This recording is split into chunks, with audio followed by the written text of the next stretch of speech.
Hello, everyone. I am James, the novelist, and this is the LitJames podcast where we discuss books and writers of African origin. For today's special episode, we'll be discussing The Madhouse by T.J Benson. T.J Benson is a Nigerian novelist, portrait photographer, and visual artist who published his first collection of short story in 2018, We Won't Fade into Darkness. He's also been published in prestigious magazines like Catapult. Welcome, TJ. Thank you so much for having me. All right. So today we are discussing The Madhouse, which was published in 2021. Quite unsettling, according to many people, novel, and as some people even say, is genre bending. But we'll get there. I think the first question I should ask you is, why did you write this book? I wrote this book. Why? I wrote this book because I had read a ton of romance novels when I was in secondary school. I probably read at least 500, 600 Mills and Boone. And I'm not exaggerating. I have an aunt or one of my uncle's wives, love reading Harley Quinn, Mills and Boons, but she also didn't have time to read all of them, and so she would just give me one and say, okay, I should read it and tell her what happens. And it slowly hit me a few hundred books later that what happened at the end of the day was always the same. The man finally met the woman, or the woman finally got the man of her dreams, but then the story ended there. And I wanted to see what happened after, these two people finally found each other, because I was very curious. Okay, what happens after happily ever after? Or is it that love is too boring to write about? So I started writing out of that question on, the reality of love, of true love, as we said back in the day. Yeah. Interesting that you read so many Harlequin and Mills and Boone.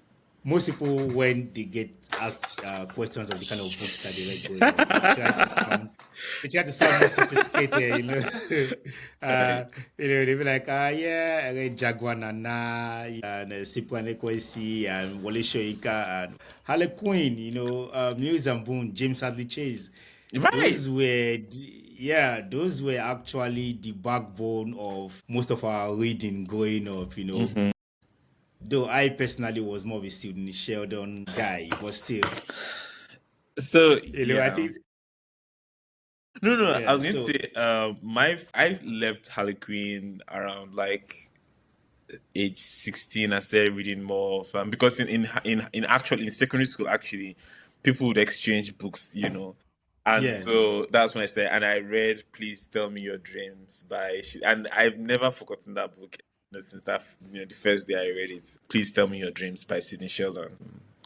Yeah, so. Interesting. Question number 2. In the fewest words possible, what is the plot of this book? The Madhouse is about a dysfunctional family in the early 90s who survived the military regime in the country by developing this creative life. Sometimes that creative life involves supernatural experiences between their children, or use of recreational herbs Yeah. in the household, but just having this very reimagination of what a family can be as a way of avoiding the larger conflicts that were going on, or that were disrupting the city of Kaduna and the country largely in the military era. Interesting. So the book opens with this eerie, almost, should I say, disorienting atmosphere. Like you are being plunged into some form of magical realism. There is blurring of reality. There's a puzzle-like opening to the first few pages that made me go back when I got to like page 10. to the beginning of the book and say, wait, have I missed something that would carry on the story? But I didn't, you know. And then I go to the acknowledgement, and you talk about the craziness of the 90s giving rise to urban mythologies and superstitions that every millennial would completely understand. That's every millennial that grew up in Nigeria. So I'm just going to quickly read a bit of this. When I set out to write The Madhouse, I realized many would query the possibility of some elements, but I had to discard whatever presumptions of what was real to my imagined critic. Because I am Nigerian and I was born into impossible times, and some of those impossible times was things that I experienced myself. For instance, in Nollywood, we used to always see the case of a mad woman, you know, suddenly somebody made her mad and then she becomes unwell after one uncle in the village dies.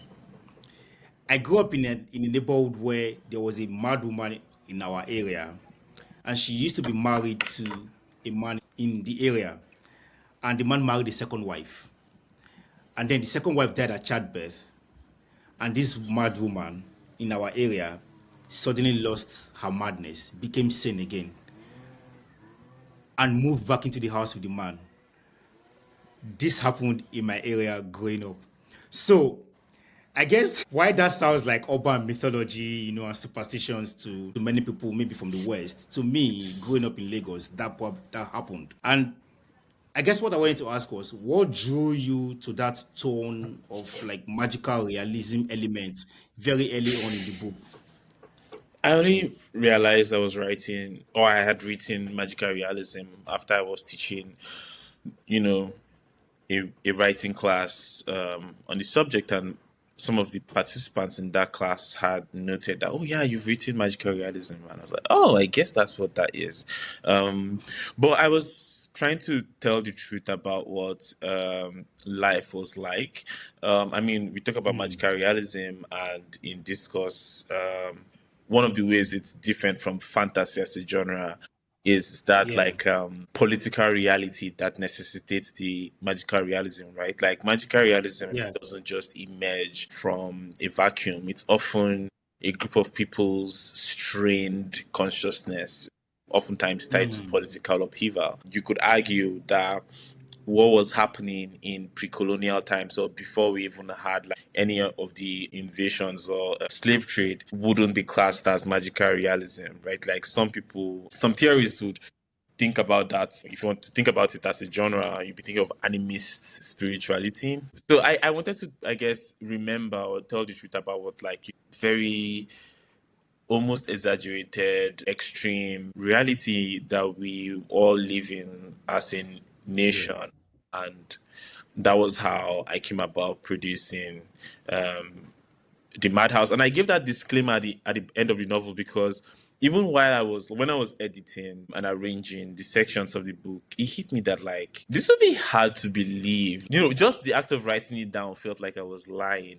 But then if I said it to someone, of course we know people have, their pieces stolen in the market, right? But if you writing it down felt like I was telling a lie.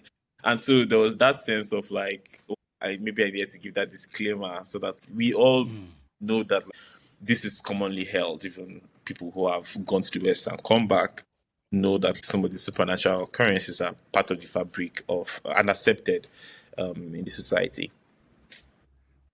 Interesting that you went the whole length to write that disclaimer, because I think if I had written a book like that, I wouldn't have bothered. Because it felt, yeah, I don't know.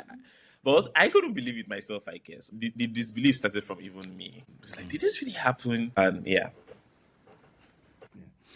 It's like what they say on social media. Like if they explain Nigeria very well to you and you get it, they didn't explain it well. I like that saying. Yeah. So if we move into the central characters of the book, we have Sharif, the patriarch of the family, Sweet Pea, Max, the firstborn, Andre, the second child, and Ladidi. And they are all, I would say, traumatically linked in different ways across the book. It's like the entire family is suffering from post-traumatic stress, to be honest. And so if I start with Sharif, for instance, he's a product of, of incest, basically. He's then rescued by Islamists after his community tried to, throw him away. Then later he's rescued by a Catholic priest. It's almost like his entire existence is an aberration. And this is manifested even in his family's unusual ways. I guess my question is this eccentricity born out of, should I say, the abomination of his birth, or is it a cumulative effect of his boyhood experiences? I was writing through the lens of looking at more of like a scientific, psychological, lens of, well, let me not say psychological because I also started writing this book when I was 17.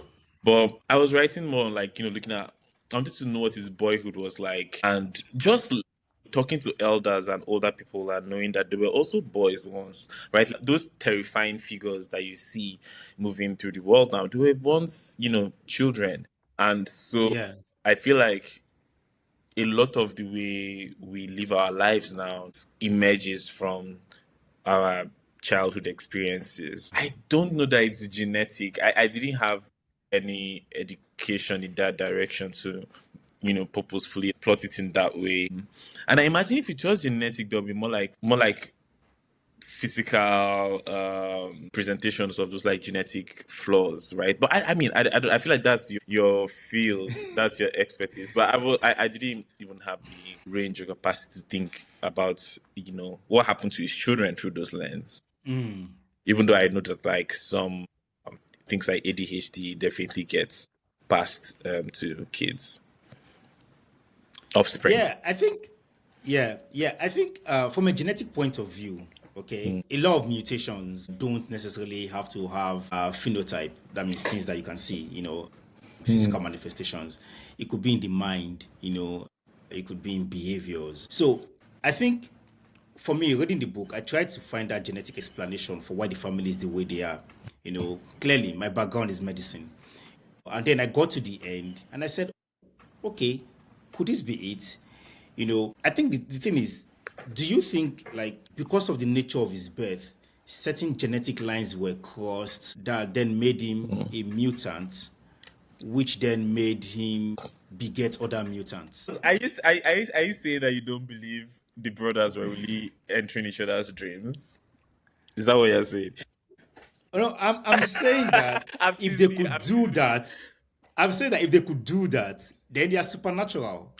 oh, And yeah. supernatural, anything supernatural has genetic basis. Even if it has not been found yet. Yeah. I feel like I should least- have conversations with you outside this podcast. I feel like I feel like if I went to secondary school with you, would have had so much fun doing like deep dives on, especially when you bring up like mutants and like the supernatural. Because definitely we could even go into tangents like the bottled leopard by Chukwemeka Ike and like how these genetic connections to the supernatural. I feel like that's a very fascinating lens to look at it. But things like even this genetic angle or even like mental health, wearing things that were as common in the, public discourse in our society when I was writing this book. So I didn't even have the range to even think about it from those lenses. I maybe I'm partial to Sheriff, but I don't want to believe that the fact that he was born out of incest was the reason for, and the incest also wasn't like directly brother and sister. It was more like it was his step father had siblings. it was step siblings. So I want to advocate for him having having children. But yeah, but I really enjoyed that interest into that lens. I didn't even think about that. Yeah. Yeah, because I mean, even if you went to look into, say, superheroes, for instance, they're all mutants. Incredible Hulk, we know how he came about. Superman, they're all, So whether it's physical manifestations or mental manifestations, there's one very tiny piece of molecule somewhere in a gene that overdid itself. That's the way I would say it. I feel like you'd have made a very good elder in the 1800s. Like, those people, like when people are getting married and then they have to call, let's call Jay And people come and say, we know her family. Her uncle was mad, so we should not marry into this one. These are a family of mad people. No, but but like that's how they did, like in many customs, right? Like they'll say, oh, this family, they've produced three murderers, or like they've produced, or they Yeah, have hot temper in this family, and then they look at it from that like genetic, even before we had the Western genetics, right? So yeah, yeah, no, yeah, true. that's a fun. Yeah, true. Because as a society, I think we had a way of trying to purify our society, and keep the sanest people around us. If you look at things fall apart, for instance, even in Umofia, it was like a municipal town, Right, what you would call today maybe a local government area. They had ways of preserving right, sanity. If you kill your wife, right, you get killed. If your wife kills you, she doesn't get killed, but we'll punish her. right. If you do this, if you don't put this in the river, we'll do this to you. Yeah. I feel like, to answer the question more directly, I feel like the Madhouse and a lot of my writing is about outcasts. I'm very interested in the people that the society rejects. Like, what is the worth of a life, right? Like, so everybody that, emerges in the Madhouse, and all my work really are people who are rejects. Because even Sweet Pea is also a reject in a way, even though she's Yeah. like leaves, she's also a reject, right? And for the society to function in the way that it has, it often needs to like expel or expunge, so that it maintains itself, or to use your words, purity, right? But for me, I can't let those in quote rejects go. Like I keep like thinking about, like, what is the worth of a life? I mean, if the life made it into, like, yeah, I don't know. So everyone in that book is an outcast, because I think a lot about outcasts. Yeah, interesting. Okay, so the madhouse itself is an outcast of a house. Right. If I have to put it that way, yeah, it's an outcast of a house because it's abandoned. It used to be a proper madhouse that saved the colonials, and Asylum, then yeah. yeah, exactly, and then it was abandoned, and then these people inhabit it. Is it possible that the madhouse conferred the bizarreness that the family exhibits on them, or were they intrinsically bizarre, or did the madhouse, should I say, compound it if they were already Right. intrinsically bizarre? I remember, when I was writing, different drafts of it, like, on Yeah, different exercise books. I think at the point when I got to, the Madhouse itself, like talking about the house, I was probably like 22, 23. And I remembered writing, and then, yeah, this Madhouse, mad people in the house. I was like, oh my God, it would be so much fun if I could actually make this a real Madhouse. And then I went on Google to see if they actually had asylum for colonial masters. And I was like, oh my God, okay, all of this. And then I started, like, weaving those threads. yeah, And so I thought, like, I didn't make it too obvious so that I could kind of like make readers go crazy. But yeah, well, that's the point of the novel. But and even though I was just doing it for as a fun thing, as a kind of like Easter egg joke. But like now, I was reading Fundamentals of Reality, 10 Fundamentals of Reality by Frank Wilczek, and he's a physicist. He won the Nobel Prize in 2022, I believe. And one of the things he discusses space and time a lot in that book. And one of the yeah, fundamental beliefs, apparently scientists have found that we humans are continuous with the environment. So what you experience as a self can oftentimes just be chemical reactions to your immediate environment, and then your consciousness is just observing your environment to make decisions through you. And I felt very validated. But even if you don't want to go this far into, even say, quantum physics, yeah, the location you live in, if you live on a mountain area versus living in a valley, it will shape how you sound, to shape how you talk, even the same language, right? you start having like dialects. It's already shaping how you eat. I think same species of a mango would taste differently depending on where it's, nutrients are being received. So yeah, I feel like to an extent, in the same way being Nigerian makes all of us go a bit crazy, no matter how far we travel. I feel like now I understand the Madhouse as having, even if it didn't influence them, it attracted them. That kind of space because it was, abandoned. Um, Sweet Pea was also being scammed into buying the house by someone that was about to jackpot during the first time Buhari was Buhari. Yeah. And so I feel like the house attracted, even if it didn't, shape them, but at least it attracted the kind of people to live there. Fair point. We are all giant molecules that are being carried around by the subconscious that we are not aware of. I'm not saying it like I didn't say anything, but no, it's very interesting to see quantum physics and science like make this turn that almost Yeah. holds it starts to comprehend what you understand as the supernatural, or they say a house has ghosts or a house possessed people, right? Yeah. Yeah, then you begin to see something in like science almost corroborating or at least reacting to some of these things. Yeah. Okay. So I just want to go back to how, the eerie elements in the book gave a reader like me the feeling of magical realism at the beginning.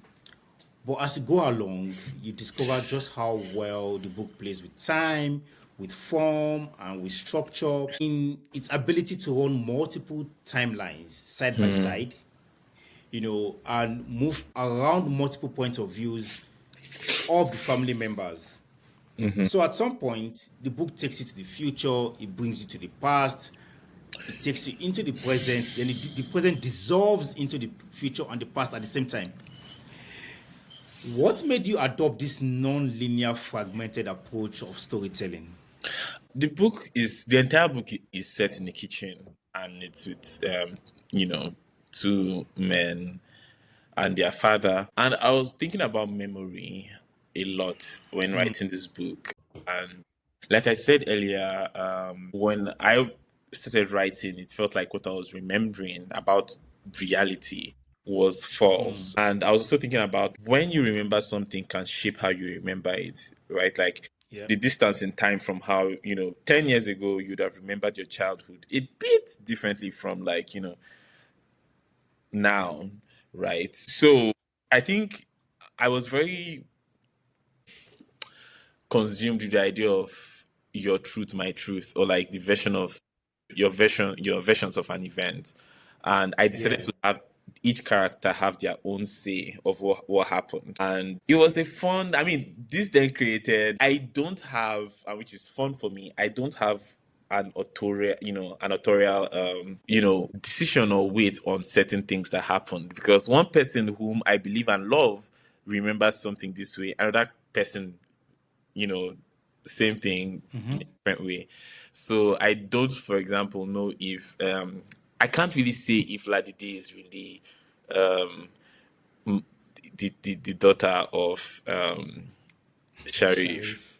Sharif. Because, and this is because he doesn't believe so, and so it was fun to like leave enough loophole for it to be possible. I think in terms of the structure of the book, something that made this kind of structure possible was reading. I think it was Violence by Festus Iyayi. I think it was probably like You just took me, Lord. I've been wanting to discuss that book with somebody, and I think I need to create an episode with myself to discuss that book with myself. Continue. I swear, just mentioning that book and Festus Iyayi was orgiastic. yeah, it sounded like it was for you. But I think I probably read that book maybe when I was like in JSS 2 or 3. And it was one of the few Nigerian books I was reading at the time. And it really stayed with me. I think that was the first time I was in that kind of book. And I think each section was divided by the character.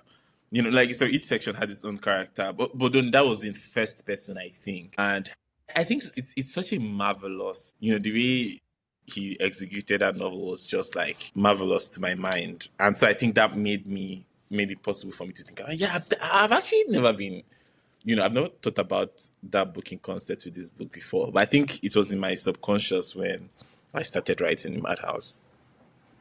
Yeah. Festus Iyayi is someone to me who should have majored in fiction and minored in lecturing. But he did it the other way around. Clearly, yeah, he was a lecturer, and was an ASU exco, and he died a needless death. They were traveling. It was during Jonathan's period, and Really? they were traveling for a meeting. I think on their way to Kogi, and just had died in a road traffic accident. Jesus, Wow. all that genius, Wow. possibly a road traffic accident that should have been, maybe avoidable in, should I say, like they say, a Senna climb. He just hurts me so much. I'm He was in his surprised. 50s. I was even worried that like I thought he was killed in the military era because No. his novels were very, of that time. Yeah. They They were were of that very, time. yeah, but like they were also, I don't want to say he wasn't playing with the government. Like, No, he was always yeah, so anti-government. Yeah, yeah, always. so I'd always thought like he was being killed in that period. I didn't even know. No, he died. He died during Jonathan's time. Yeah. Yeah, it was so painful. It was such a needless death. Going to negotiate for ASU. Bro, you're a Can you genius. Why are you doing imagine? this? Well, if you know what this, he really cares. He really cares about that Yeah, country, yeah, and yeah, he did. yeah, He did.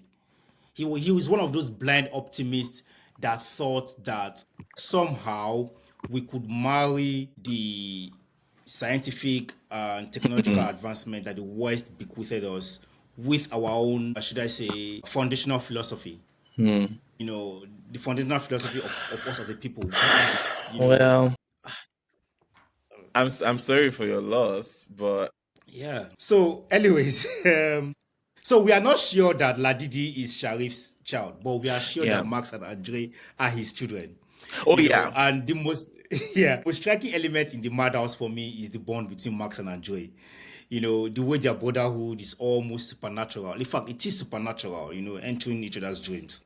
It feels almost like love and pain are inseparable. And this to me is best exemplified in the end of the first half of the book, where Max had spent too many years in the solitude of care. I love that phrase.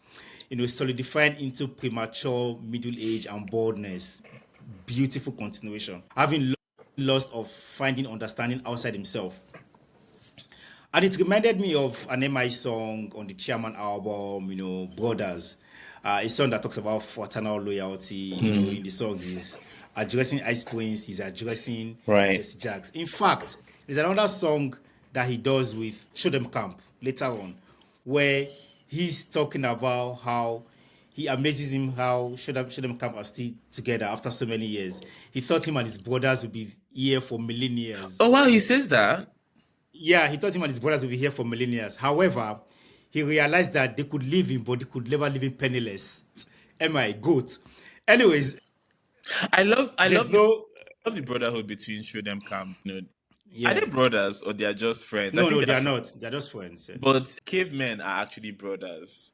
Yeah, Yeah. yeah, yeah. They're just friends. They even met after, university and everything. So they met in proper adulthood, not even Right. as adolescents. Right. Anyways, my elements of Max and Andre's relationship taken out of your life, and also did pop culture in any way influence your writing at any point?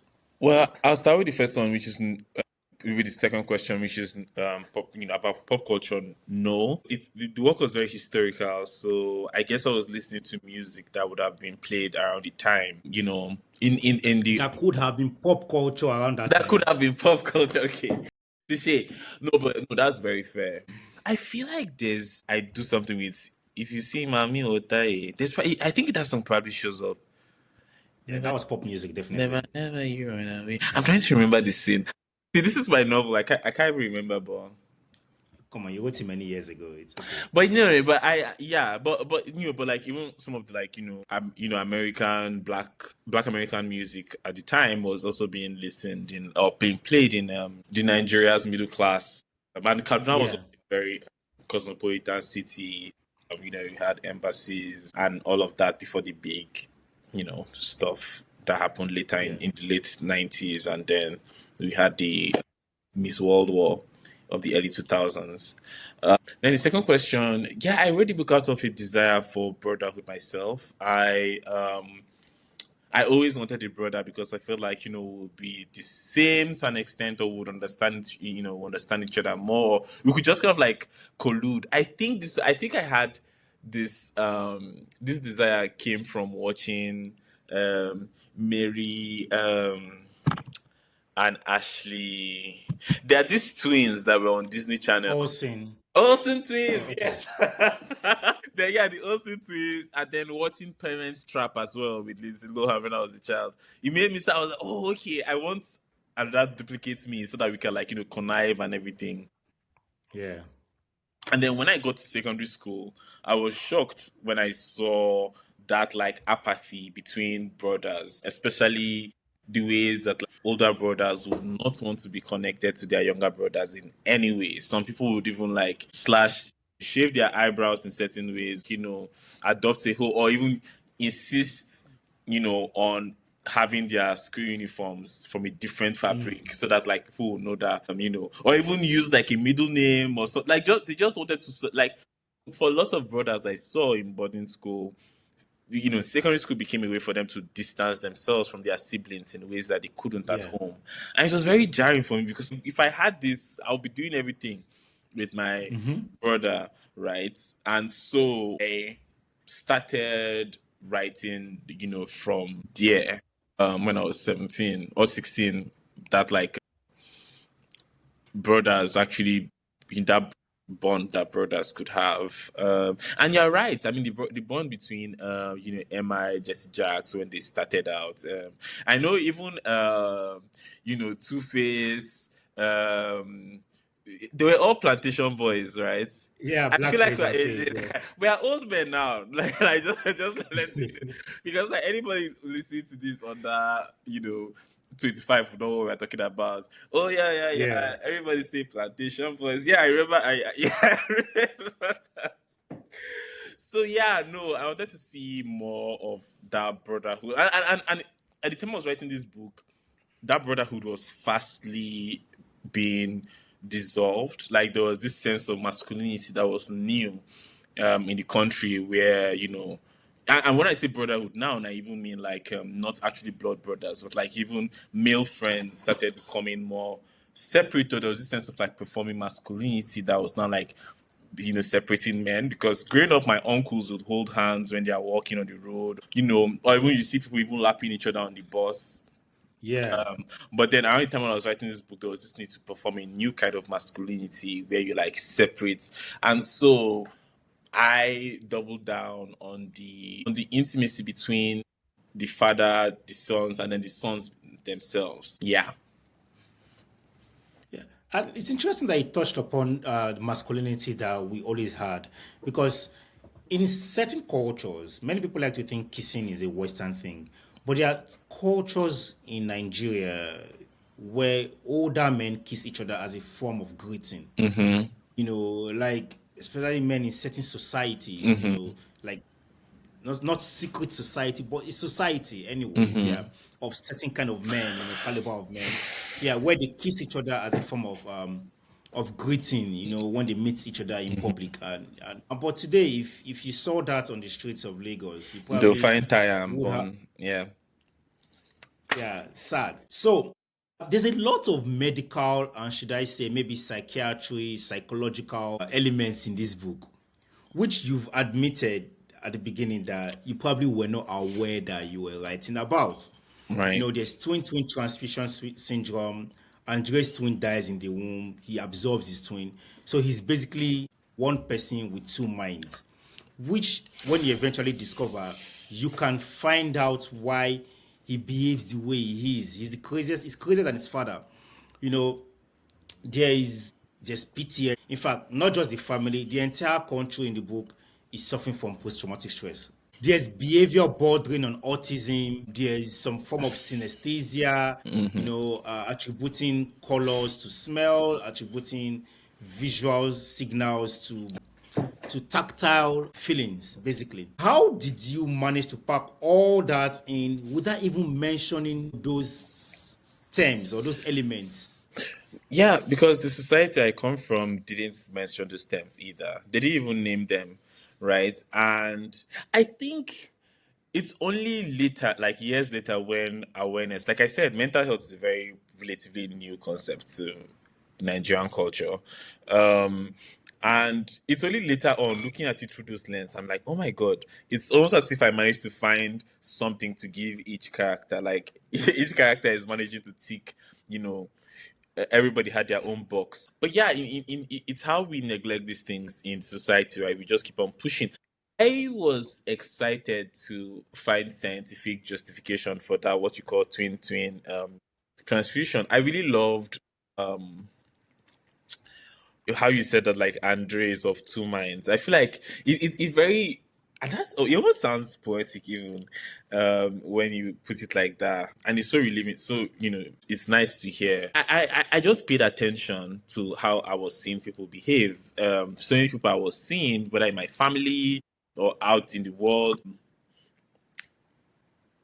If there was, they had this, I don't say abnormal, but like they had like uncommon behaviors or peculiarities that it's either they found spiritual explanations or justifications for, or or they were punished, right? The story you gave earlier about, like you said something earlier about a woman who went mad when her husband took a new wife, but after the new wife died she came back. I feel like there could be a very perfectly psychological explanation or trajectory of how Yeah. her mind, what was happening in her mind from beginning to the end, right?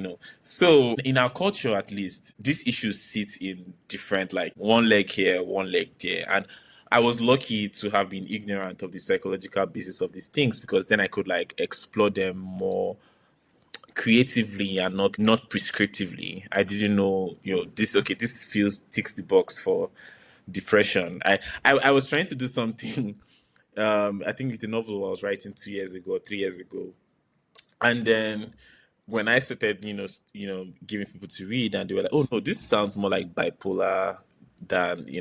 And so I had to start like, okay, maybe I need to switch the medications for what my character is taking. But when I was writing in Madhouse and I wasn't worried about this thing, I didn't even get there. So yeah, Well, three things. One, maybe you didn't need to switch the medication. Maybe you could have rewritten it as there was a lack of the best medication for right. that patient, and then the doctors in if it was set in Nigeria, that is, gave the best next suitable one. So the patient was on an inefficient but readily available alternative. Okay, but two, yeah, because in Nigeria, for instance, if someone's bipolar, you can't find lithium readily. You can't find sodium valproate readily. So it will not be unusual for the person to be on sertraline, because they cannot afford those other more expensive first line, second line, best drug for bipolar. All right.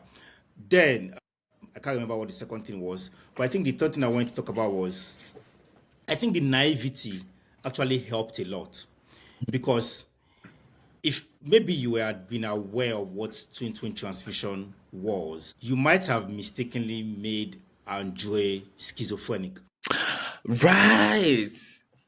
which would be one person with a split mind. But he's not one person with a split mind. He's one person with two minds, which is two different things, and which is why he's not schizophrenic, but he's clearly autistic. You know, and in the past, in mental health, a lot of autistic people have been mistakenly diagnosed with schizophrenia and have been treated with medications for schizophrenia. So recently in the UK, there's been a drawback to sit down and look at all the medications that people who are autistic are taking, and then say, you know what, stop all these antipsychotic medications and let's look for how to best take care of these autistic people without medications, because it's a behavioral problem. Right. It's a mind problem. Yeah. So I want to just establish that. No, I feel like I should hire you for my next project to be like my Well, I've helped a couple of people who have been published in Catapult and Isele with reading their manuscripts. what you said. In fact, like I think even the first thing you said about oh, I didn't even need to alter that, like, he could also be getting, when you said it, I was like, oh yeah, actually this is true. I've heard of polar people who were on just like, sertraline, or just like the, then when they come to the US, when they come to the US, and then, or then the doctors are like, what the fuck, like what has happened? And then it's like, but that, that idea of like making do with what is available. Like I know that now. Yeah. People are even struggling to like get like ADHD medication. Like it's hard to get like ADHD medications in Nigeria right now. Yeah. So it definitely makes sense that like people would adjust for the nearest. So, personally, when I got to the end of the Madhouse, I think the words that came to my mind was revelatory. I was like, it all makes sense now. This is what Toni Morrison did in Beloved. So everything made sense, the self-destruction, the self-sabotage, the self-immolation of the mind. But then, for many people who have read the book, they found the book to be quite unsettling. Some people say it's genre bending, is this, is that. When you were writing the book, and when you were, obviously you had to rearrange, like you said, did you have a way of how you wanted readers to take the book at the end? Was there anything like that in your mind? I wanted to end in love, because what I was seeing a lack of in the society at the time, that like just that like bond between men, right? Like that bond between fathers and sons. And I kept on looking for a way to how would it be possible for Max to reconcile with Andre, and then Andre's I don't know if I'm giving spoilers, but like Andre's child, then like Max decides that like this is an opportunity for him to be a father again, or to try to be a brother again, at least. I wanted to end it in love, and I wanted to end on a positive note, because I didn't want to end in pain, or like I mean, there is some mystery at the very end, but Yeah. I wanted to bring all these men together again as a family, because it's something I wasn't seeing enough of in the society. And talking about love, one of the most frequent way to manifest or to show love is through sex, and Right. And I just wanted to read a passage from the book Okay. that talks about love and sex, and this is something that we don't see a lot of in our books. Not Sex? that we don't see not that we don't see a lot of sex in our books, but we don't see the atmosphere around sex. And I think it's the atmosphere around sex that you've written quite well in this book that I would like to read out to people so that they can see just how well written this atmosphere around sex is. And it's from page 295. And it's between Sharif and Sweet Pea. What are we doing? Having sex. But as what? A couple? Friends? For pity? She turns to him and supports her head with a hand. Are you having sex with me out of pity? He kisses her forehead. I am having sex with you because I was made to. All those years I spent in the seminary and in the mosque, I have never believed there is a God as much as I do now. There has to be a God who fashioned my body into your body. Oh God, stop. Your body is my temple. Each time I worship, I see God. My God, the church would burn both of us alive. I would die a happy martyr. But we would have to fix the fridge. Yes, we must repair that fridge. And we will stick magnets of watermelon slices and apple and pineapple slices. We will decorate the fridge with fruits. Children, I should be asking you. Shebi, you are the one who will carry the belly, not me. She gasps and hits him with the pillow. He retaliates and starts running out of the room. Go for him. but her pillow hit him at the door. I'll stop there. I feel Very quickly, when you started talking, you said that like you felt like it's the atmosphere around sex, and then you were going to say that you said that I'd written very well, but I thought you were going to say it's the atmosphere around sex that necessitates sex or like creates for like a good sex scene. And I was about to start like clapping for you, and yeah, because I feel like, and it felt like cracking, I guess, a code where like many writers, even I, how do you bring sex into a scene? Is it necessary? Is it like, and there is actual sex in this book. But I feel like what stirs people up, and maybe it's from reading those Harley Quinn novels, I feel like it's definitely that atmosphere that then it takes it from that like pornographic to then you bring the reader in and then they feel, yeah, you know, yeah, so I did like your attention to atmosphere because that's the only way it would have been possible for me to create and then make what I had created work. So yeah. yeah. Yeah, and it works very well, Aside these few scenes, the one or two scenes where there's actual sex happening, this this one works very well because it is erotic without describing erotic imagery, and I think that's a very fantastic way to have gone about that.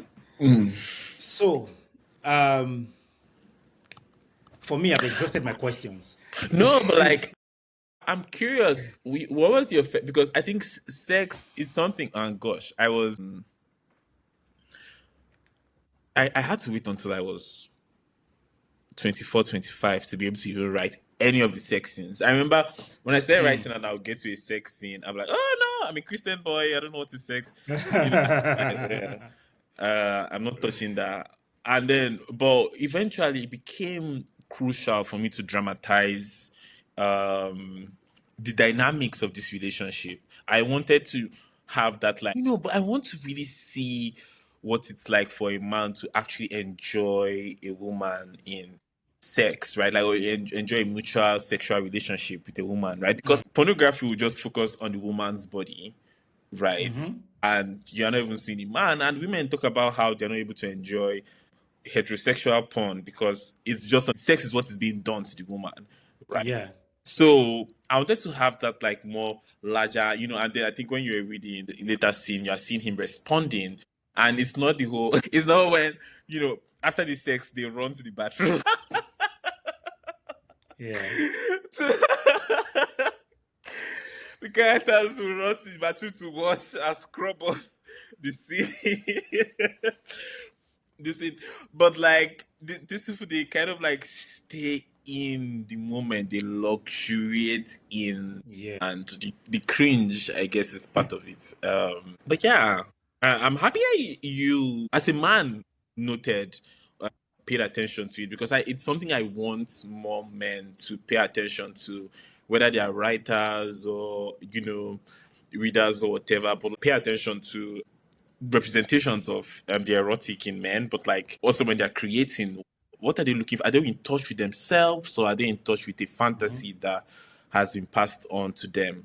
That type of thing. So I was very pleased and impressed that you took note of that. I usually get feedback from women saying, "Oh yes, this is the kind of sex we want to be having." Yeah. All right. And on that nice note, I think we round off this very special episode of the LitJames podcast where we've discussed the Madhouse with the excellent T.J Benson. I want to thank you, TJ, for agreeing to do this despite the logistic and technical challenges that was involved. Thank you so much. I'm really grateful, and hopefully we can get to do one or two things together in future. Yeah, this was a delight. I mean, I said yes the first time, and again more enthusiastically because I thoroughly enjoyed talking to you. And so this didn't feel like a repeat at all. I mean, you even brought up new questions and abandoned other ones. So yeah, it's always exciting and refreshing to talk to you. So thank you so much for making time and having me again. Thank you all for joining us on this very special episode. And join me next time on the LitJames podcast as we discuss another book, another writing of African origin. Thank you and have fun. Thank you very much. I'm grateful. Thank you. I am grateful as well.